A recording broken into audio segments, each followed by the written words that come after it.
Team Taiwan is headed to its first ever Olympic boxing gold medal match. We have more for you from Paris. Another high-profile bust as police crack down on a scam ring that stole millions from investors. What's in store for the future of US-Asia relations? We take a look at what a Kamala Harris administration might bring for Taiwan and what people here think about her. Plus, supporters of Thailand's Move Forward party are devastated after the country's top court orders the party be dissolved.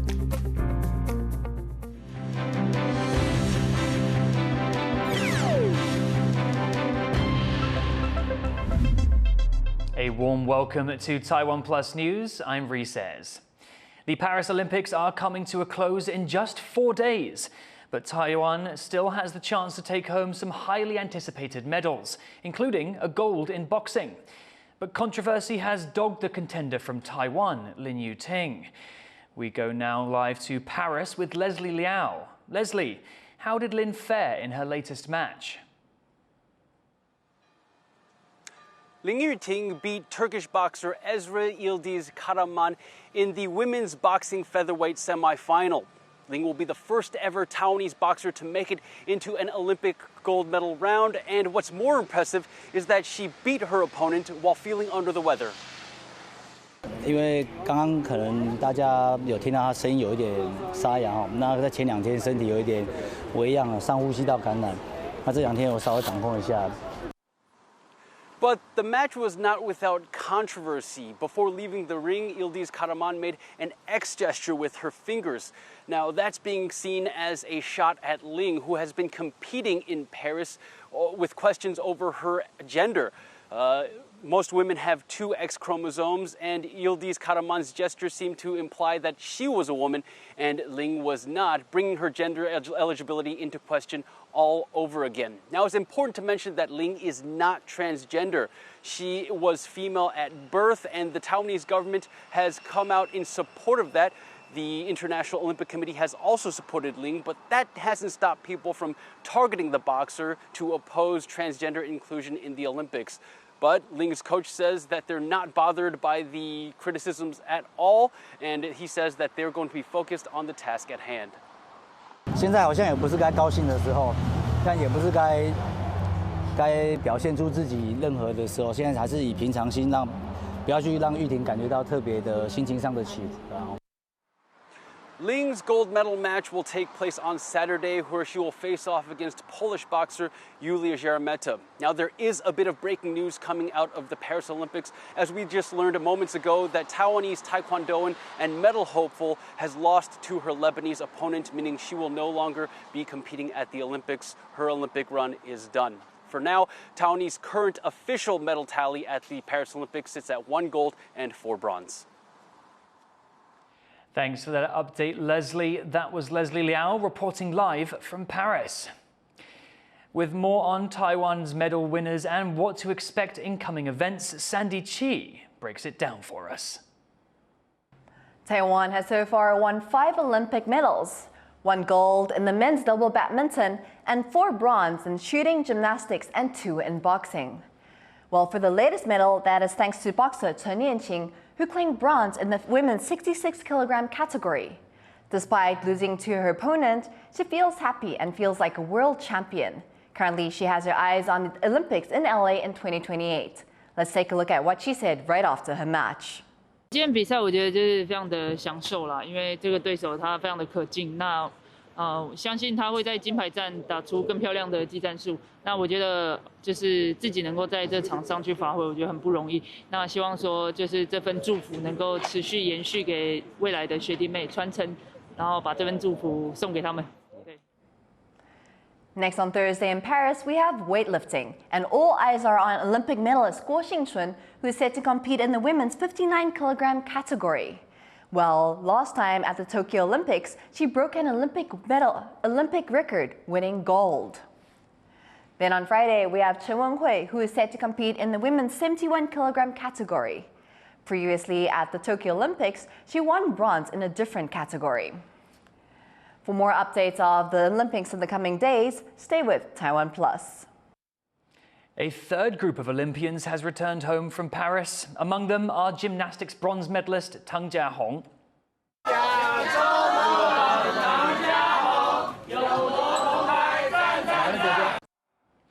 Tang placed third in the men's horizontal bar final, scoring 13.9.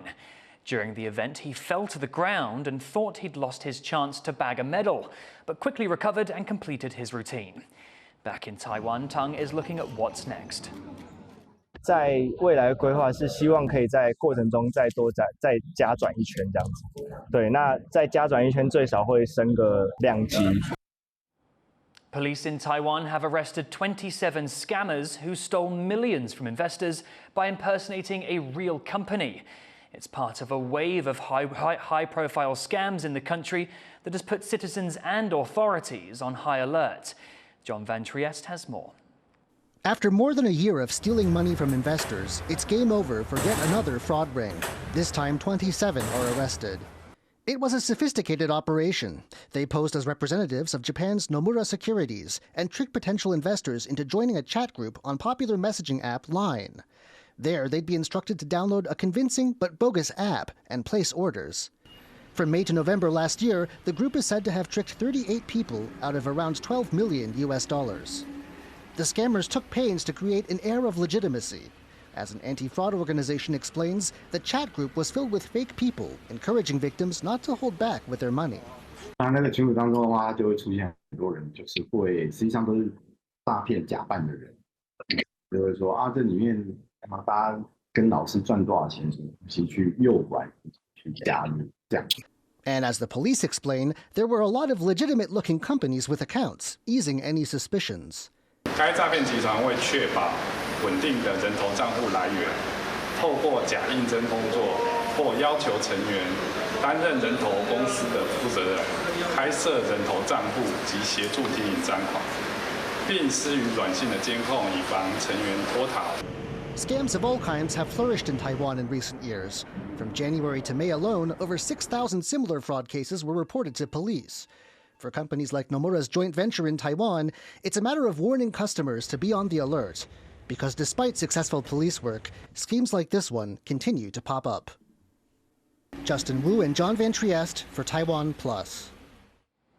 China has published a list of people it calls Taiwan independence diehards and is calling on the public to report others who could be added to it. A new section on a Chinese government agency's website names 10 people, including members of Taiwan's government. Vice President Bi Kim-hsiao and Defense Minister Wellington Koo are on the list. They have already been sanctioned by Beijing for supposed separatist activities. The list is unlikely to have any practical effect. It's seen by analysts as an intimidation tactic as China tries to pressure the country to accept its claims of sovereignty over Taiwan. President Lai Ching-te reaffirmed his commitment to Taiwan's sovereignty at a promotion ceremony for its military leaders. 坚持中华民国和中华人民共和国互不隶属，坚持主权不容侵犯并吞。 Lai congratulated the 31 Taiwanese Army, Air Force and Navy officers on their recent promotions. The ceremony was the first of its kind attended by Lai since he took office in May. In the US, the new Democratic tickets campaign for the White House is in full swing. But what would a Kamala Harris presidency mean for US ties with Asia, and specifically Taiwan? Joyce Tseng takes a look. U.S. Vice President Kamala Harris is making her way through critical battleground states here in Wisconsin with her newly announced running mate, Minnesota Governor Tim Walz, as they work to build momentum in their race for the White House against the Republican Party's Donald Trump and J.D. Vance. Here in Taiwan, a country that relies on U.S. arms to defend itself from China, not much is known about Harris or her views on foreign policy separate from President Joe Biden's administration. 我对她的印象就是首位的亚裔女性副总统，应该会更关注在亚洲这个部分。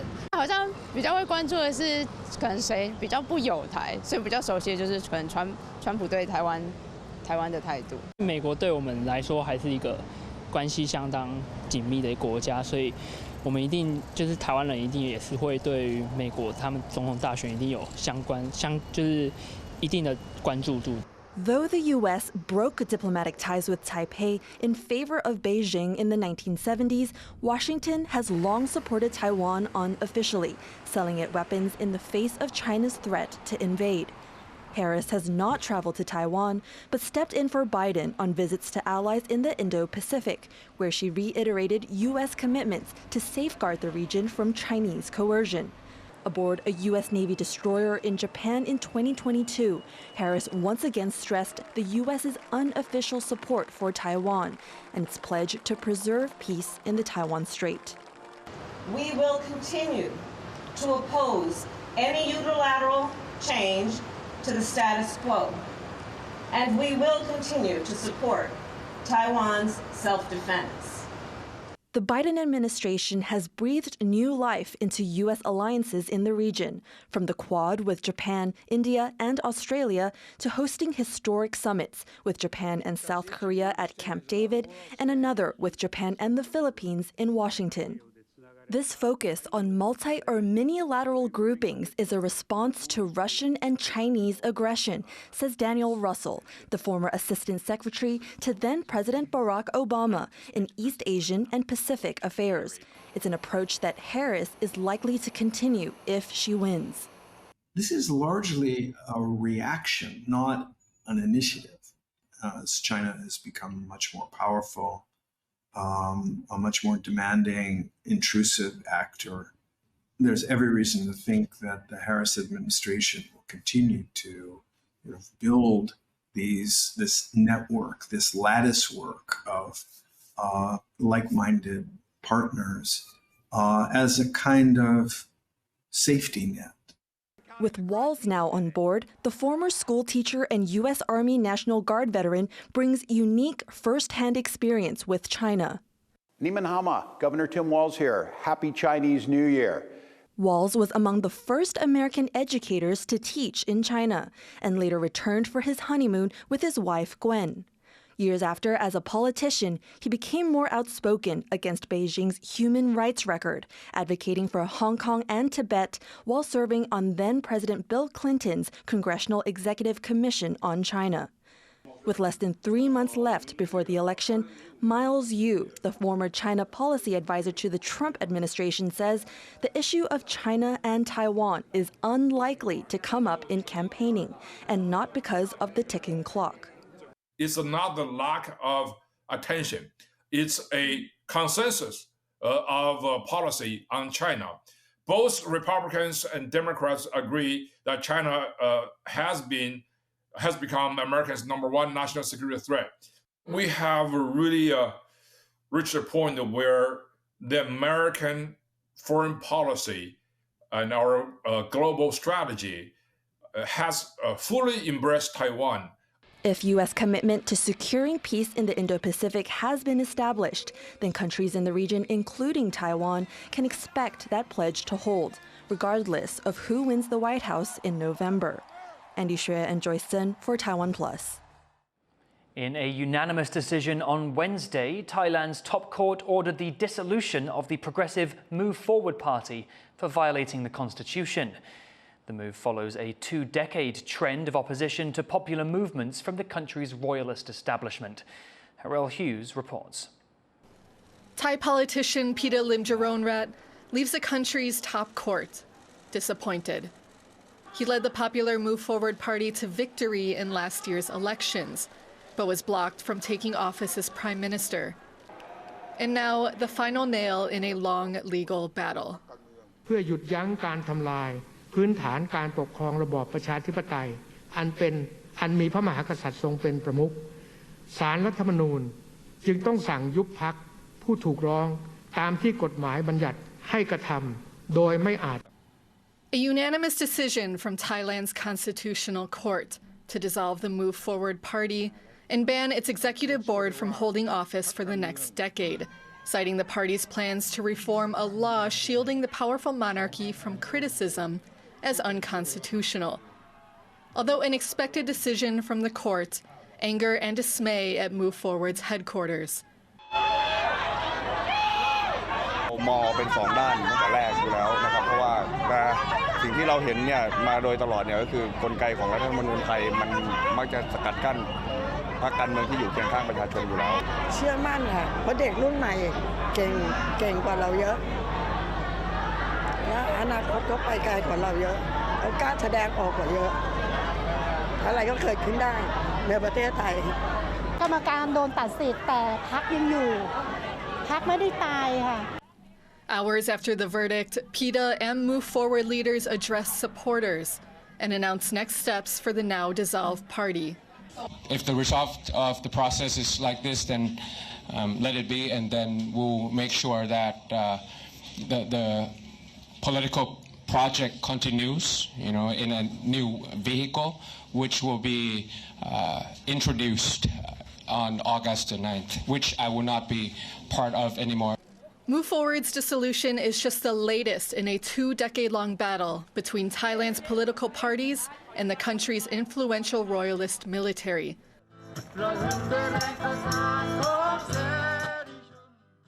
Although this is the end for the party, its supporters remain hopeful that the progressive ideals it espoused cannot be stopped from moving forward. Ryan Wu and Harrell Hughes for TaiwanPlus. Coming up after the break, an interim government takes power in Bangladesh after weeks of chaos. TaiwanPlus finds out what it means for the country's future.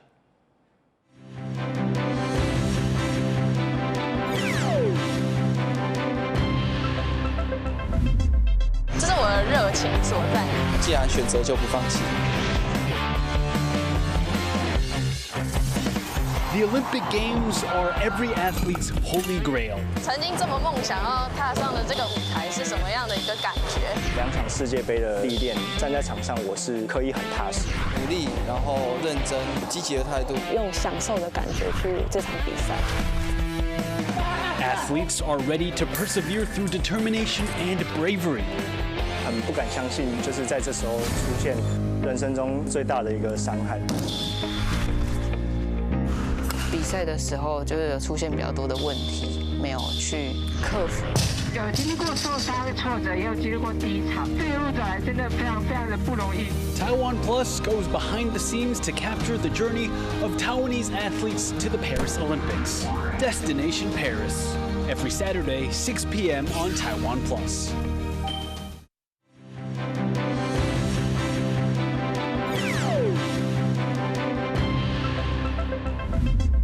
Welcome back. You're watching TaiwanPlus News. A magnitude 7.1 earthquake has hit off the coast of Miyazaki in southern Japan. There are some reports of minor injuries, and the full extent of the damage is still unknown. Japan's meteorological agency issued a tsunami warning for much of the country's southern coastline, with waves of up to a meter reported near the epicenter. In Bangladesh, a new interim government is due to be sworn in after former Prime Minister Sheikh Hasina resigned and fled the country after weeks of student-led protests. To learn more about the dramatic developments in Bangladesh, our reporter Adil Brar spoke to Srirada Datta, a professor at O.P. Jindal Global University in India.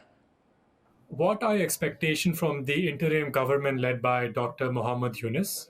I'm not sure if Bangladesh is prepared, is in a situation where they can go for fresh elections, because what I've understood is that this interim government, which is, because I think the interim government, some of the members or some of the political elite have been in constant conversation with the students and the youth leaders.